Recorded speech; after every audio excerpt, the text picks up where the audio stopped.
بسم الله الرحمن الرحيم. رب اشرح لي صدري ويسر لي أمري واحلل عقدة من لساني يفقهوا قولي. اللہ رب العزت نے اپنی کتاب مجید میں بے شمار جو آیات انسان کی ہدایت کے لیے آسمان سے اتاری ہیں، اس میں اس آیت کا بڑی کثرت کے ساتھ استعمال ہوتا ہے۔ آپ سب لوگ اس آیت کو غالباً زبانی یاد رکھتی ہیں کہ وما خلقت الجن والانس الا لیعبدون وما اريد منهم من رزق، اور پھر یہ آیت سورہ بقرہ میں سے اس کا جز بھی اسی مضمون کا حامل ہے، جس میں اللہ تعالیٰ نے یہ ارشاد کیا یا ایھا الناس اعبدوا ربکم الذی خلقکم والذین من قبلکم لعلکم تتقون۔ اے انسانوں، اپنے رب کی بندگی کرو جس نے تمہیں پیدا کیا ہے،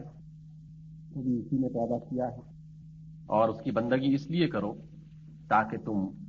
تقوی والے بن جاؤ، متقی بن جاؤ۔ یہ لفظ ہے تقوی، جس کے حوالے سے آج ہم تھوڑی سی گفتگو کریں گے، بہت سے انسانوں کو پریشان کر دیتا ہے، اور کچھ انسانوں کے سامنے، کچھ لوگوں کے سامنے ایک ایسا تصور پیش کرتا ہے کہ جس تصور کی بنا پر ہم کچھ افراد کو معاشرے سے کاٹ کر ایک ایسے جزیرے میں بند کر دیتے ہیں کہ جس جزیرے والے نہ باہر کی دنیا سے واقف ہوتے ہیں اور نہ باہر کی دنیا والے اس جزیرے کے رہنے والوں سے واقفیت رکھتے ہیں۔ اس لیے اس کی تقوی کی اصلیت اور اس کی حقیقت کے بارے میں گفتگو کرنے سے پہلے ایک چیز کے بارے میں وضاحت کرنا بہت ضروری ہے، اور اس کا تعلق انسان کی اس فطرت، کائنات کی اس فطرت، اللہ تعالیٰ کے اس نظام کے ساتھ۔ ہم سب لوگ جانتے ہیں کہ اللہ تعالیٰ نے جتنی بھی چیزیں بنا رکھی ہیں ان میں سے بیشتر چیزوں کا جو ہمیں علم ہے اور بیشتر چیزوں کا ہمیں علم نہیں ہے، لیکن در حقیقت تمام چیزوں کا ایک ظاہر ہوا کرتا ہے اور ایک اس کا باطن ہوا کرتا ہے۔ ایک اس کی ظاہری شکل و شباہت، اس کی کیفیت، اس کی حیثیت جو ہمیں دکھائی دیتی ہے، اور ایک اس کے باطن، اس کے اندر چھپی ہوئی وہ قوت جس کی بنا پر اس کا ظاہر قائم رہتا ہے، جس کی بنا پر اس کا ظاہر حرکت کرتا ہے، جس کی بنا پر اس کے ظاہر کی پہچان ہوتی ہے، وہ اس کے اندر چھپی ہوتی ہے جو بظاہر دکھائی نہیں دیتا۔ لیکن جس طرح انسان ظاہر سے انکار نہیں کر سکتا، اسی طرح اس کے باطن سے انکار نہیں کر سکتا۔ لیکن اس ظاہر اور باطن کے فلسفے میں یا اس کی کشمکش میں بہت سارے نادان انسانوں نے دو قسم کے گروہ بنا لیے، اور خام خواہ قسم کے گروہ بنا لیے، حالانکہ یہ بننے نہیں چاہیے تھے۔ کچھ لوگوں نے محض ظاہر کو اپنا لیا، اور کچھ لوگ جو ہیں وہ محض باطن کی باتیں کرنے لگے۔ کچھ لوگوں نے کہا کہ ظاہر اچھا ہونا چاہیے، باطن کو کس نے دیکھا ہے، اس لیے اپنی ظاہری شکل شباہت، اپنی ظاہری عادات اور اطوار، اپنے ظاہری اعمال، اپنی ظاہری کیفیات، ان کو انسان بہتر بنائے۔ اور کچھ لوگوں نے کہا کہ نہیں جناب، ظاہر تو کوئی حقیقت نہیں ہے، ظاہر تو اس باطن کو محض چھپانے کے لیے، اس کو محفوظ کرنے کے لیے ایک وسیلے کے طور پہ اختیار کیا گیا ہے۔ اصل یہ نہیں ہے، اصل تو ہے وہ باطن ہے جو ہمیشہ رہے گا اور جو ہمیشہ سے قائم ہے۔ اس لیے اس کی اصلاح ہونی چاہیے، اس کو بہتر بنانا چاہیے، تاکہ چاہے ظاہر میں کچھ خرابی، کچھ عیب پائے بھی جائیں، تب بھی اگر باطن اچھا ہوگا تو ظاہر کے عیب جو ہے اس باطن کی اچھائی کی بنا پر چھپ جائیں گے یا فراموش کر دیے جائیں گے۔ اور اس دو نقطۂ نظر کی بنا پر دونوں گروہ آپس میں گویا کہ ایک دوسرے کے مقابلے میں کھڑے ہو گئے، اور دونوں گروہ ایک دوسرے کی نفی کرنے لگے، اور اس کوشش میں ساری عمر، ساری صلاحیتیں اور ساری قوتیں صرف کی جانے لگیں کہ کون سا گروہ اس میں حق پر ہے، کیا اہل ظاہر حق پر ہیں یا اہل باطن حق پر ہیں۔ اہل ظاہر نے اپنے لیے کچھ قاعدے بنا لیے، اور اہل باطن نے الگ اپنے لیے کچھ طریقے، کچھ وسیلے اور کچھ سلسلے قائم کر لیے۔ ہر ایک کی الگ الگ پہچان ہو گئی۔ کچھ لوگوں نے کہا کہ یہ جو اہل ظاہر ہیں یہ اہل شریعت ہیں، جو کہ عبادات کے پابند ہیں، اس کے قیدی ہیں، اس کے محتاج ہیں۔ اور یہ جو اہل باطن ہے یہ اہل طریقت ہیں، یہ روحانی اعتبار سے لوگوں کا علاج کرتے ہیں، روحانی اعتبار سے لوگوں کی زندگی کو سنوارتے ہیں، روحانی اعتبار سے لوگوں کو ایسے ایسے مدارج پر پہنچاتے ہیں کہ ان کی روح اتنی پاکیزہ اور اتنی اچھی ہو جاتی ہے کہ بے شمار قسم کی انہیں روحانی قوتیں حاصل ہو جاتی ہیں، اور ان روحانی قوتوں کی بنا پر وہ دنیا میں بہت سے ایسے کام کر سکتے ہیں جو کسی دوسرے انسان کے بس کی بات نہیں ہوتی، اور دونوں الگ الگ راستوں پر چلنا شروع ہو گئے،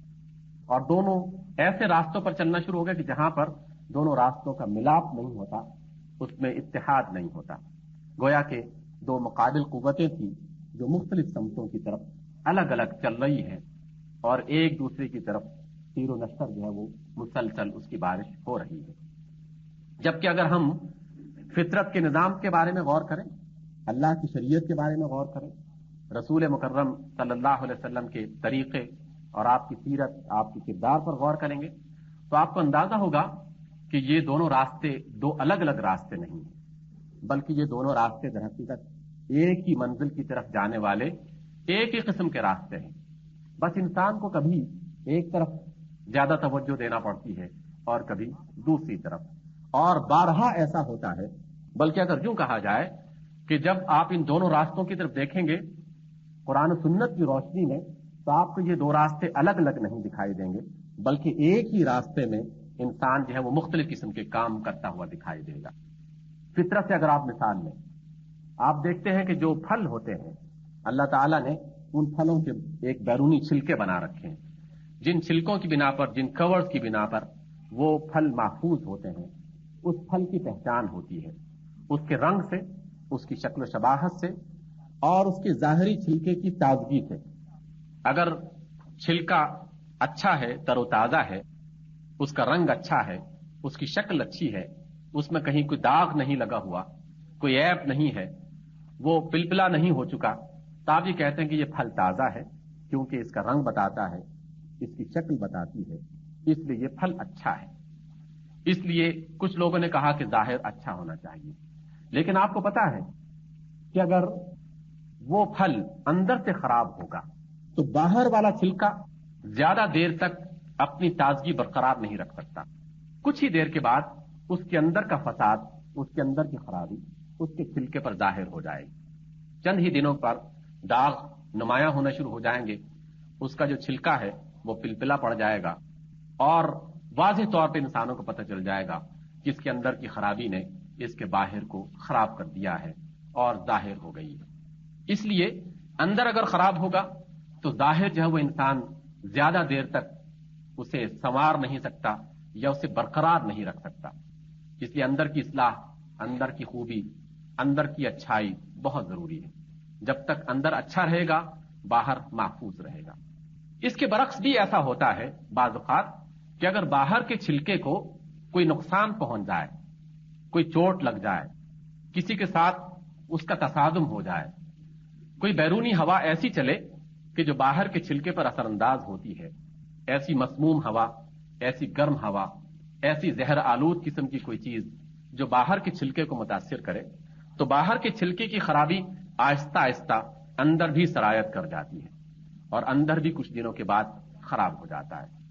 گویا کہ یہ اندر اور باہر یہ دونوں الگ الگ چیزیں نہیں ہیں، بلکہ یہ دونوں ایک دوسرے کے ساتھ اس طرح مربوط ہیں کہ اگر ایک جز خراب ہوگا تو دوسرا خود بخود اس سے متاثر ہو جائے گا۔ اندر کا خراب ہوگا تو باہر اس کی خرابی واضح ہو جائے گی، اور چھلکے خراب ہوں گے تو اس کے اندر کی حیثیت زیادہ دیر تک برقرار نہیں رہ سکتی۔ یہی کیفیت در حقیقت انسان کی بھی ہے۔ جب بھی تقوی کی بات کی جاتی ہے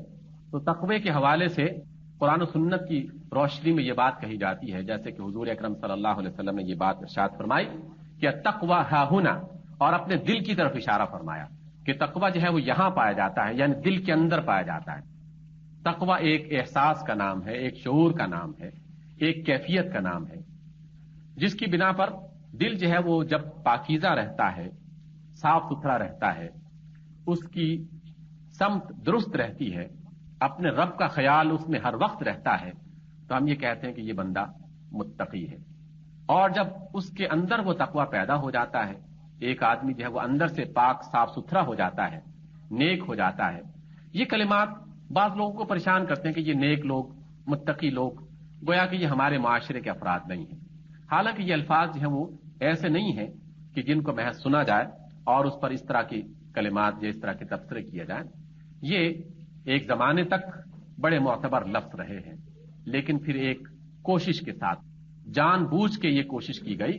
کہ وہ لفظ جو معتبر ہوا کرتے تھے ان کا اعتبار اس سے چھین لیا جائے.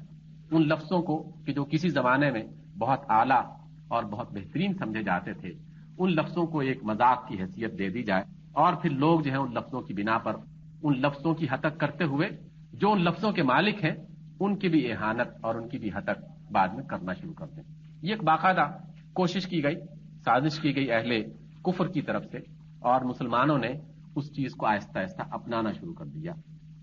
اور کچھ جانتے ہوئے کچھ نہ جانتے ہوئے انجانے میں کچھ لوگ جو ہیں وہ ان کے پیچھے چل پڑے. اس لیے جب بھی کسی متقی کا لفظ، صالح کا لفظ، نیک کا لفظ آتا ہے تو ہمارے سامنے فوراً ایک شکل، ایک تصویر جو ہے وہ کھینچ دی جاتی ہے کہ متقی آدمی وہ ہوتا ہے کہ جس نے ایک لمبی چادر اوڑھ رکھی ہو اور اس کی ایک خاص قسم کی شکل و شباہت ہو، وہ کسی سے ملتا جلتا نہ ہو، اس کے لباس کی ایک خاص قط و برید ہو، اور وہ کسی مجلس میں نہ بیٹھتا ہو. جب بھی کسی جگہ پر اس کو جانا ہو تو چھپ چھپا کر ادھر ادھر سے ہوتا ہوا، کسی بندے سے بات چیت نہیں کرتا، دنیا کے معاملات سے اس کا کوئی شغف اور کوئی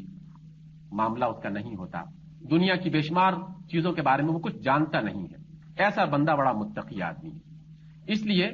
گاؤں میں اور شہروں میں عام طور پر، ہمارے گھروں میں بھی، ایسا بچہ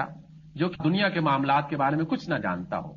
جو کہ اپنی عقل کے اعتبار سے نسبتاً کمزور عقل رکھنے والا بچہ ہو، معاملات کے حوالے سے کوئی اچھی سوجھ بوجھ نہ رکھنے والا آدمی ہو، بس اس کا کام یہ ہو کہ مسجد میں جا کے نماز پڑھ لی اور گھر میں آ گیا اور کھانا وانا کھا لیا اور سو لیا، تو جب بھی اس کے بارے میں کہا جاتا ہے جناب یہ بڑا نیک بچہ ہے اور یہ کسی کو تکلیف نہیں پہنچاتا، اور جب بھی کسی دوسرے حوالے سے کسی دوسرے کا تعارف کروانا ہوتا ہے تو بڑا ذہین، بڑا چابک دست اور بڑا ہی عقل مند بچہ ہے کہ تمام معاملات کو جانتا ہے. گویا کہ ہم نے نیکی اور اس کے مقابلے میں ایک دوسری چیز کو الگ کھڑا کر دیا. گویا کہ عقل اور نیکی آپس میں ایک دوسرے کے ساتھ متصادم ہو گئی ہیں، حالانکہ یہ کیفیت نہیں ہے. تقوی اور عقل یہ دونوں انسانوں کے ساتھ مل کر چلتے ہیں. عقل نہیں ہوگی تقوی نہیں ہوگا، عقل ہوگی تو تقوی ہوگا. تقوی جو ہے وہ عقل کے بغیر کبھی بھی آگے پروان نہیں چڑھ سکتا. اس لیے یہ جو بات ہے کہ محض ظاہر کو درست کیا جائے یا محض باطن کو درست کیا جائے، یہ بات ایک غلط فہمی ہے، ایک ایسا شر ہے جس کی بنا پر انسانی اور مسلمان معاشرے کو دو گروہوں میں تقسیم کر دیا گیا، اور اہل ظاہر نے دونوں لوگوں کو بتایا کہ متقی اس شکل و شباہت کا انسان ہوا کرتا ہے. اور پھر اس کے بعد حادثہ کیا پیش آیا؟ حادثہ یہ پیش آیا کہ جو ایک خاص قسم کی شکل و شباہت رکھنے والے افراد تھے، وہ عورتوں میں سے ہوں یا مردوں میں سے ہوں، کسی بھی اعتبار سے، ان کو ہم نے ایک ایسا احترام، ایک ایسا مقام دے دیا کہ گویا کہ وہ ایک مقدس پتھر ہے، حجر اسود کی صورت بن گئی ہے کہ جسے صرف ایک گوشے میں لٹکا دیا گیا یا کسی ایک گوشے میں نصب کر دیا گیا ہے. اس کا صرف کام اتنا ہے کہ لوگ اس کے سامنے جائیں، قدم بوسی کے لیے ہمیشہ لوگ اس کے لیے تیار رہیں، اس کا جب بھی نام لیں تو آنکھوں کو چوم لیا جائے، یا اس کے سامنے کچھ نظر اور نیاز کے طور پر کچھ چیزیں، کچھ ہدیے پیش کر دیے جائیں، اس کی خدمت کر دی جائے. اور اس سے اگر کوئی کام لینا بھی ہے تو صرف اتنا کام کہ اپنے کسی الجھے ہوئے مسئلے کے لیے اس سے کبھی پھونکے لگوا لی جائیں یا پھر اس سے کبھی کوئی دعا جو ہے وہ اس سے منگوا لی جائے. گویا کہ اس بندے کو آپ نے معاشرے سے کاٹ کر بالکل ایک پتھر بنا کر ایک جگہ پر بٹھا دیا ہے. اور پھر سوء اتفاق سے یہ ہوا کہ کچھ کہانیاں وجود میں آئیں، اس میں سے کچھ حقیقت تھی اور کچھ محض افسانے تھے، کہ کسی ایسے فرد کو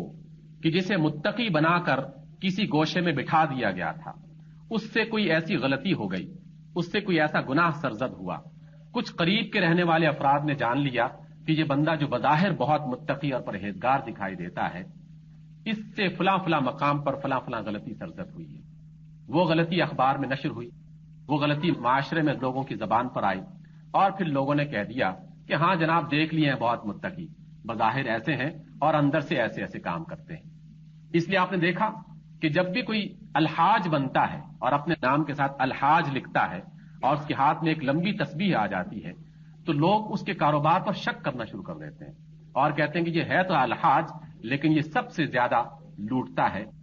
اس کے ہاں مہنگائی سب سے زیادہ ہے، اس کے ہاں جو ہے جو مال جو ہے وہ اتنا اچھا نہیں ہوتا، اس لیے اس کی ظاہری شکل و شباہت اور اس کے نام پر نہ جائیے، اس کے ساتھ معاملہ ذرا دیکھ بھال کر کریں۔ اور ہمارے خود پاکستان کے معاشرے میں بہت سارے افراد کے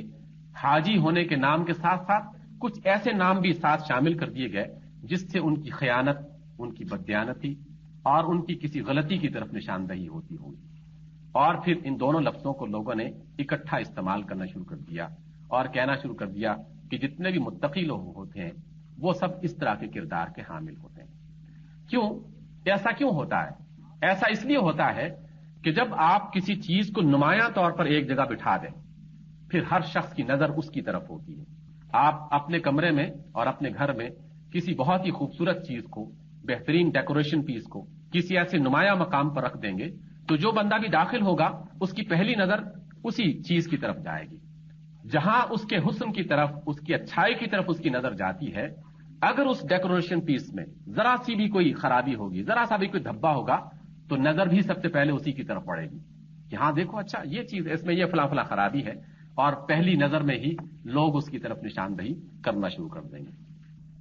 یہی حادثہ جو ہے وہ مسلمانوں کے معاشرے میں رونما ہوا کہ ایسے مقدس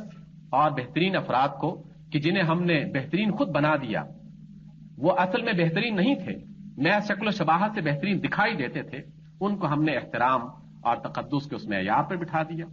اور پھر لوگوں نے کہا کہ ہاں اس طرح کا ایک متقی آدمی ہوتا ہے، اور جب اس سے کوئی غلطی واضح ہوئی تو پورے معاشرے میں اس کو عام کرنا شروع کر دیا اور کہا کہ جناب حاجی لوگ اس طرح کے ہوتے ہیں، متقی ایسے لوگ ہوتے ہیں، ہاتھ میں تسبیح اور فلاں فلاں کام جو کرتے ہیں۔ جیسے کہ ایک زمانے میں ہندوؤں کے ہاں یہ بات مشہور ہوا کرتی تھی کہ منہ پہ رام رام اور بغل میں چھری، یہ بات جو ہے بڑی عام ہوا کرتی تھی، کیونکہ ان کا کردار جو تھا وہ اندر سے لوگوں کو اذیت پہنچانا، تکلیف دینا، دھوکہ دینا، جھوٹ بولنا، یہ ان کے کردار کا حصہ تھا۔ سود خوری ان کی ذات کا حصہ تھی، کاروبار کا جز تھا، لیکن منہ پہ جو ہے وہ ہر موقع پر رام رام کا لفظ ہے وہ ہمیشہ وہ جپتے رہتے تھے۔ یہی صورتحال اہل ایمان کی بھی ہو گئی۔ اہل ظاہر نے زبان سے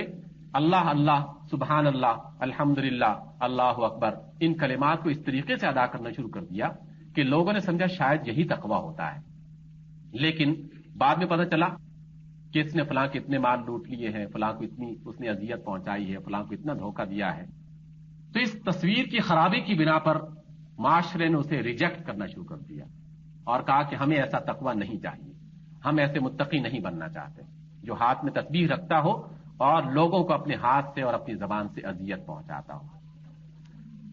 اب سوال خود اپنے آپ سے کیجئے کہ کیا اس میں غلطی اس دین کی ہے کہ جس دین نے تقوی کی طرف انسانوں کو بلایا ہے، یا غلطی ان انسانوں کی ہے کہ جس نے دین کی غلط تعریف پیش کی اور دین کا غلط سمبل بنایا، اور اس کی بنیاد پر ایک غلطی جب سرزد ہوئی تو پھر ایک غلطیوں کا سلسلہ بن گیا، ایک جھوٹ کے بعد نئے جھوٹ جو ہیں وہ تراشنے شروع کیے جانے لگے۔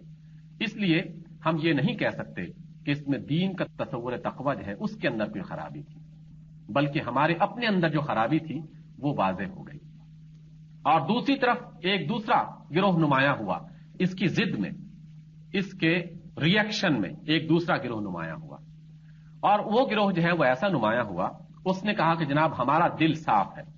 اس کا اعلان کرنا شروع کر دیا، انہوں نے ڈھنڈورا پیٹنا شروع کر دیا کہ ہمارا دل صاف ہے، ہم اللہ پر یقین رکھتے ہیں، ہم رسول اکرم صلی اللہ علیہ وسلم کو آخری نبی مانتے ہیں، ہم مسلمان ہیں، بس ہم نے لا الہ الا اللہ پڑھ لیا ہے۔ اور پھر اس کے بعد انہوں نے دنیا کی ہر خرابی اپنانا شروع کر دی، جسے ان لوگوں نے اس طریقے سے اپنایا کہ خرابی خرابی نہ رہی، برائی برائی نہ رہی، بلکہ برائی کو کبھی فن کے نام سے اور کبھی ثقافت کے نام سے، کبھی کلچر کے نام سے، کبھی تہذیب کے نام سے، کبھی کسی اور نام سے لوگوں کے سامنے پیش کرنا شروع کر دیا۔ اور پھر ایک نیا گروہ نمودار ہوا، اور اس گروہ نے کہا کہ جناب ہمارا دل بہت صاف ستھرا ہے، چاہے ہم گانا بھی گا رہے ہوں، رقص بھی کر رہے ہوں،